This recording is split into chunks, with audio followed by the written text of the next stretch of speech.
Welcome back. I'm pleased to be still joined by Mustafa for this Q&A session. Unfortunately, Kevin, I think, is still having some technical gremlins.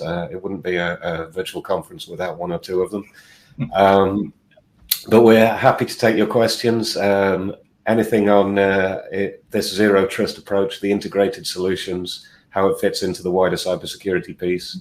And we'll do our best to muddle through those without Kevin's expertise. But Mustafa's very knowledgeable on all of this, as you've seen. The first question that we saw was, could we just speak a little bit about zero trust across the enterprise? Obviously, we focused on the identity part of it.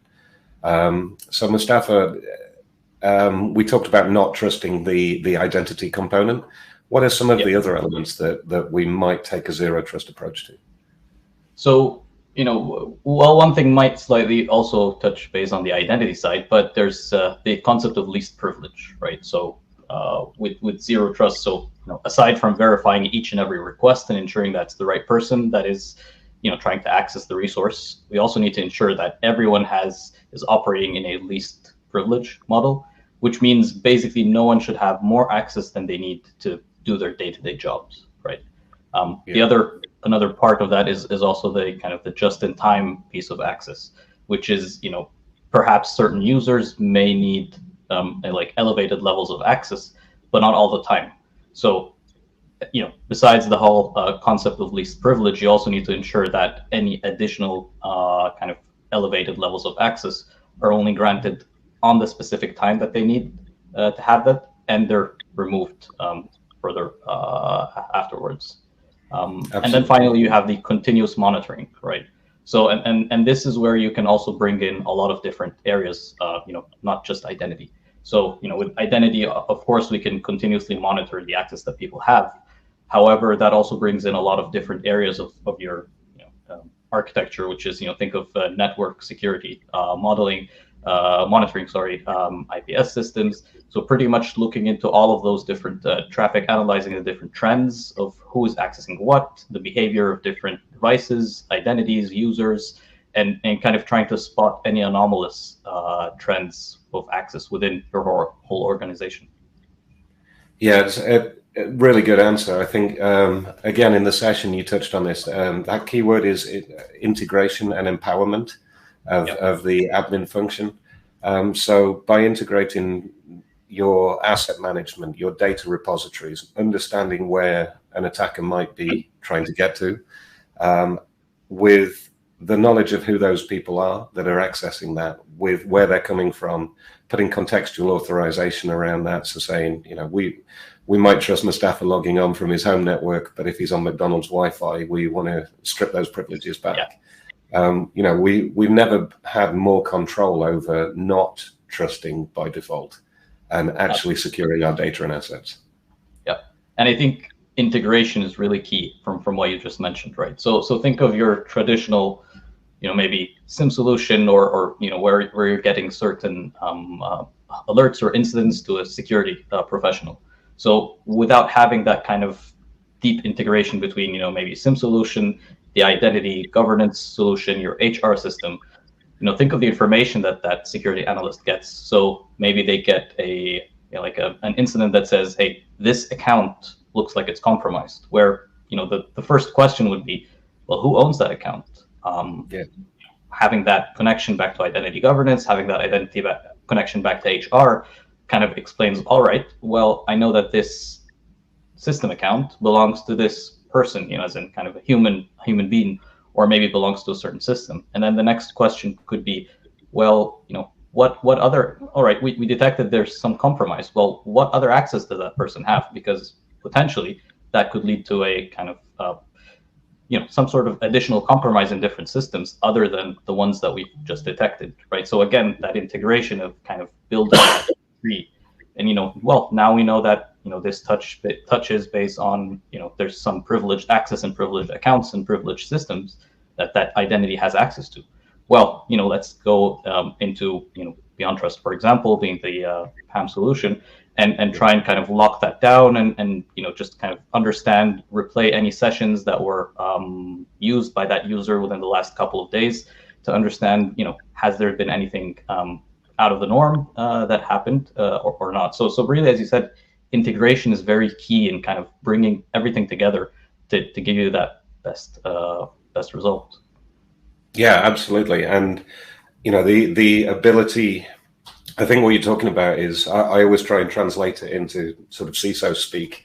And we're talking about not just the ability to identify a risk or a potential compromise, but also to respond to that and protect ourselves in real time to any indicator of compromise. So you're really building up your sort of NIST maturity across 3 pillars to really build your defense network, which is an essential part of the blue team event, right? Yep. What we have one here. I like how the demo that you showed the management of contract identities, which is a particular challenge for us. That's a really good point. When we do these large identity projects, employees can be quite easy to know because we have HR triggers identifying them, kicking off the automated provisioning piece. Where you have a lot of contract and third-party employees, it can be a lot more difficult. But I think the demo did quite a good job of showing that you gain control over that process so much more by that enrichment and empowerment. Yep, absolutely. I think it's down to those blind spots we were talking about, right? So typically that's a challenge that we tend to see with a lot of organizations, right? They have a maybe relatively medium or even large population of non-employees that have access to their systems. And just as you said, HR in many cases just raise their hands. It's kind of not, this is not the type of information, those are not the records that we want to maintain in our systems. So there's obviously this challenge of, where do we maintain those records? And then, potentially maybe some of these users might have access to privileged information. And if you're not getting that triggers back from HR, then, how can you ensure that all of that access is terminated when these people no longer either work with your organization or at least no longer need that access? So, I agree that's one of the challenges, and that's one of the areas where that those tight integrations can actually help. Because, for example, the identity governance solution or identity security solution, being SailPoint, can act as the authoritative source for those non-employee records, and then again that kind of flows in very just with all of the other processes. So the identity triggers and registration happen within SailPoint that provisions access into your privileged access solution. So, for example, BeyondTrust, your directory services, your access management, and everything going forward. Yeah, it's I like the fact that with those identity governance solutions as well, you can act as a gatekeeper to providing that access. So you can integrate with learning management systems and say, until somebody's done our basic security awareness course, we don't provision them an email account. Those kind of elements that can really give you control over who's got access to what critical assets within the organization. Feel free to post any questions for everybody watching. There was a piece saying, can this be used to manage contextual access policies? That's a really good point. Yes, absolutely. That's the point of integrating these data sources and these control solutions. I think, if you know who is logging in, where they're logging in from, what they're logging into, and what privileges they have, that's the fundamental basis for being able to define an access policy. Mustafa? Again, so I think, so obviously some of these policies will live in different systems, right? So maybe where a user is logging in from, that lives in your access management solution. Who should have access to what? The example you gave about the learning management systems is a great example, right? So you can only access this resource once you've done this training or once you've passed this certification. And then, finally, maybe going deep into the actual sessions and controlling what actions you can actually do, recording those and controlling that part can live in your privileged access management solution. But yes, essentially, once you bring in all of these systems together, then you can contextualize, each and every kind of access policy, depending on your preferences. Yeah, it's that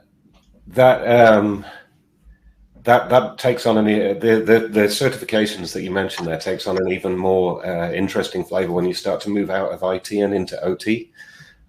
You're still managing identities for these solutions, but those certifications might be you don't get to use this arc welder unless you're certified, or you don't get to use this massive crane system that's controlling the ports in Hamburg or something like that.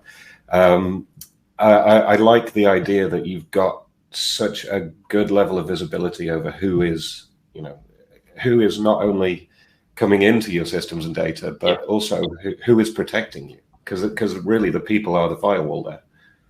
Yep, I agree. We've got a question here. How important is application role cleanup in securing the systems? Well, that's an interesting question, right? So I think with every single customer that we've spoken to, data quality has been probably the leading problem or time-consuming task in just kickstarting any project. And I'm, even without having Kevin on the call, I'm willing to bet anything that's probably the same challenge in his world as well, right? So basically the idea is if you have bad data coming into your process, you'll have bad results. You'll have bad outcomes. If your HR solution isn't telling you the correct people that actually work for your organization, whether they're currently employed or have been terminated, then you'll have a problem controlling their access. If you don't understand the authorizations and you have kind of a mess, let's say, within your directory of groups and authorization sprawl, then it's very hard to detect access trends. The good thing is that we do have a lot of different tools, and again, that spans across all of these different technologies to help you clean up. So I'd say there isn't a magic wand, right? There isn't a silver bullet that says click this button, everything is clean, right? But the idea with these solutions is we kind of drop down the time and effort that's needed to do these cleanups from potentially something that would take you months and months up to years, going back and forth with business users and Excel spreadsheets and trying to get that thing cleaned up, which is never an easy task, and quite honestly, it's probably close to an impossible task without technology. And the idea is getting that down to a very, very shorter time frame, whether that's days or just weeks, depending on the size of data, to be able to kind of clean up that baseline. And then once you have that clean baseline, you can then start building on top of that and doing everything that we've been talking about. Yeah, absolutely. And without knowing what entitlements you're providing within the application, whether it's an AD group or an ERP role and an RBAC type of access, you don't know which accounts are privileged. And so you can't start to apply the controls that tools like BeyondTrust do. So through the data interrogation and cleanup that we can do in SailPoint, we can identify which of those accounts need the additional levels of control. We can put those into password managers like BeyondTrust. We can gain recording and approval over use of those accounts. But it's all based on the privileges within the connected systems. So there's going to be an element of needing to clean up your access at some point, but you will do that in a much more informed way if you're using enabling technology, I think. Yeah. And if you think of it, that's actually the end goal, right? So everyone wants to have clean data. Everyone wants to have environments where they understand what everything actually means and what these changes ultimately would result in. So, aside, instead of looking at it from being a kind of a blocker, it's actually one of the goals that you want to clean up that data and end up with that, kind of clean baseline. Yeah, it can be a daunting prospect though, can't it? Because if you've had a system in place, sorry, you might be picking up some beeping, there's a reversing thing. If you've got systems in place for 20, 30 years, you've had all that access creep, you've had that evolution, those reorgs, it can seem like a daunting prospect to clean up your roles in those systems, but it's not impossible. And the thing is to just start, yeah. I think. Exactly. I I can also say, so this is another area where, artificial intelligence and that kind of augmenting processing that different solutions have, including SailPoint, for example, that really come in handy. Because, for example, instead of trying to, take the whole boil the ocean approach and let's look through thousands and thousands of users and accesses and try to spot these anomalous, access trends, or just try and understand using, some kind of, think of the 90s SQL queries to try and identify different, commonalities between users. Again, having that kind of not so clean data from HR. So, maybe two people, they have the same title, they have the same role within your organization. However, one of them is, senior analyst, the other is SR analyst, the other is something else. So if you try and, kind of use that information directly, it's going to be very tough. But then when you bring in AI and machine learning to kind of detect these trends, spot these anomalous users instantly without having to do that boil the ocean approach of let's review and recertify every single user and every single piece of access. That's what I'm talking about, of making that task much easier and kind of reducing the effort that you need to do the cleanup. No, it's an important part of the puzzle, though. Good question. Another one: how do you balance the number of controls to address identity risk? How do you balance? Okay, so I think, as with any discussion about risk and controls and trying to balance the effort, this is about criticality of that risk. We're never going to do anything to address a risk if the effort is greater than the perceived risk. No organization is going to spend money they don't need to if the risk isn't there. I think the effectiveness of the controls, though, is the key piece here. Certainly from my perspective, I would be prioritizing the controls that are preventative and that are giving me the ability to achieve that zero trust approach, which is about denying by default rather than permitting by default. So I would be looking for the preventative controls first and foremost. The detective controls, by their very nature, are a little bit weaker. But I mean, Mustafa, what's your experience on this? I mean, so obviously everyone wants to get into the preventative world, right? So, instead of detecting a problem after it happened and, kind of cleaning up the mess, back to the previous question, you obviously want to stop things before they even happen. And I agree with you on the whole kind of prioritization of risks, right? So every organization will have thousands and thousands of risks, right? And just like you said, if you try and fix each and every single one of them, it's probably going to be counterproductive, because in many cases, or at least in some cases, the effort that you need to mitigate that risk is just way more than just accepting it, right? So there's this process of prioritization that everyone has to go through, and that can be in different areas. So that can be, tying that back to the integrations we were talking about. Maybe certain integrations within your organization are much more critical than others. So, for example, integrating stuff into your core directory service is probably a lot more important than integrating with a very small application that a handful of users are using, right? Controlling the privileged access on, something like your core ERP platform, where pretty much all of the money is probably a lot more important than controlling privilege on, again, a smaller application that, maybe a specific department or team is using that may not contain the same kind of risky access. So yeah, it's pretty much all about the prioritization, in my opinion. Yeah, absolutely. I think that's a really good point, tying it to the asset and the criticality of the asset, which may be based on the type of data that it's storing. You might have confidential data in some systems where you need to bolster these controls. I think as well, if you had to choose an order of operations, definitely get control and visibility of your privileged accounts first. If you could only do one, secure those. But do that in the context of that whole integrated piece. So you need your governance, you need your identity management for those, and you need your privileged account management controls. But get that right for your privileged accounts and use that as a model to roll out, I think. SAP GRC, Access Controls, ARM, Access Request Management, is our access provisioning platform. How do I relate the integration to SailPoint from an IAM perspective, especially on the recertification? Oh, wow. Okay. So there's an automated provisioning element of SAP GRC here. So the GRC is handling a lot of the segregation of duties checks and the sort of governance of the privileges, right? But I know we've done integrations between that module and SailPoint. So we're taking the management of the identity in SailPoint, right?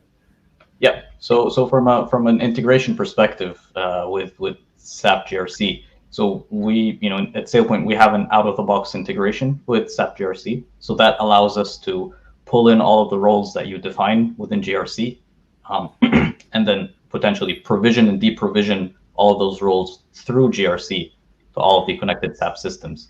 And also it allows us to, if you want to kind of offload the risk calculation of access, SOD controls and ensuring that, no single person has conflicting access that they should not have within SAP.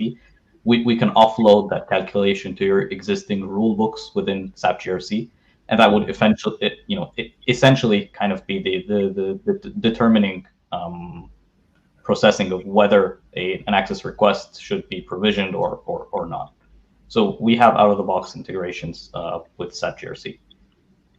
Yeah, and on that recertification piece, we can let the systems do what they're good at, right? So yes. if we need to do a user attestation, an identity and access management level across the enterprise, we can do that in SailPoint. If we need to go down to the granular entitlements within the ERP itself, we can allow SAP to do that and share that load. You don't need to reinvent the wheel just because you're trying to get control of your identity and implement these zero trust approaches.